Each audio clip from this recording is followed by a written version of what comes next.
La discipline financière avancée, construire une richesse durable.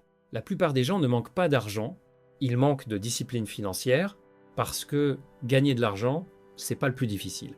Le garder, le faire grandir, le multiplier, voilà ce qui fait toute la différence. Deux personnes peuvent gagner le même revenu et pourtant, 10 ans plus tard, l'une est libre financièrement. L'autre est toujours dépendante. Pourquoi ? Parce que l'une a appris à gérer son argent et l'autre à le dépenser. Le mensonge le plus répandu. Beaucoup de gens pensent « quand je gagnerai plus, j'économiserai ». Mais c'est faux. Si vous ne savez pas gérer peu, vous ne saurez pas gérer beaucoup. Plus d'argent ne résout pas un problème de discipline, il l'amplifie. 2. Dépenser contre construire. Il existe 2 types de comportements financiers. Le consommateur gagne, dépense, recommence. Le bâtisseur gagne, garde une partie, investit, fait croître. La différence n'est pas dans le revenu, elle est dans le comportement. 3. La règle fondamentale. Voici une règle simple mais puissante. Gagner plus que vous dépensez et investir la différence. Simple à comprendre, mais difficile à appliquer. Pourquoi ?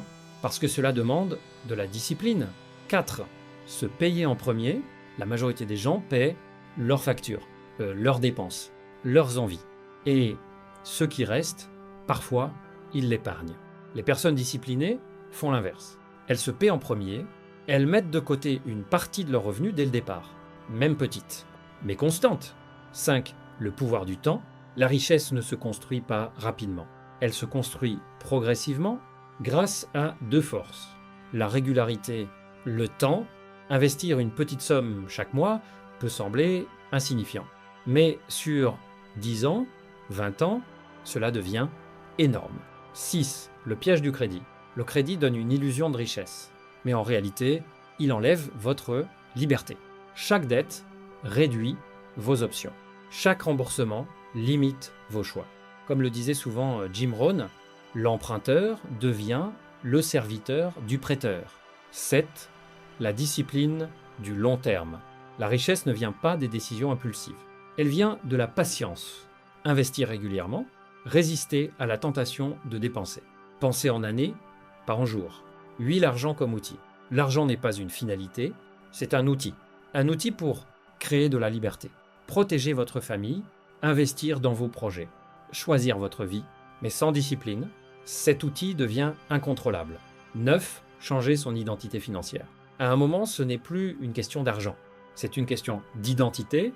Vous devenez quelqu'un qui dépense ou quelqu'un qui construit, et cette identité influence toutes vos décisions. Conclusion. La richesse n'est pas réservée à une élite. Elle est accessible à ceux qui appliquent des règles simples avec constance. C'est pas ce que vous gagnez qui change votre vie. C'est ce que vous faites avec ce que vous gagnez. Et tout commence par une décision. Pas demain, aujourd'hui. Si cette vidéo t'a parlé, abonne-toi pour ne pas rater la suite des épisodes et dis-moi en commentaire ce que tu penses de pourquoi tu n'arrives pas à économiser.